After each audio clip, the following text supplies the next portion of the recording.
গেলাম, আজকে চোখ টাঙিয়ে বলে গেলাম, বস্ত্র করতে বলে গেলাম, আপনারা যারা মাদক ব্যবসা আছে তারা সাবধান হয়ে যান। আমরা এক বিন্দু ছাড় দেবো না, আল্লাহ ছাড় দেন, ছেড়ে দেন না। আর আল্লাহ আমাদেরকে পাঠিয়েছেন আপনারা আমাদের শয়তানদেরকে দমন করার জন্য। কথা বলেছি সমন্বয়ে একসঙ্গে প্রতিরোধ করবো। কথা বলেন ঠিক কিনা? আমার আমি বাংলাদেশের জাতীয়তাবাদী জেলা শাখার প্রেসিডেন্ট। ইনশাআল্লাহ খুব শীঘ্রই আমাদের উপজেলা কমিটি হবে।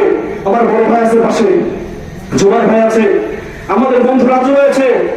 সকলের সাথে যারা বলে যেতে ইচ্ছুক অবশ্যই সবাই যোগাযোগ রাখবেন। ইনশাআল্লাহ খুব দ্রুত আমরা কমিটি নেব। তবে একটা কথা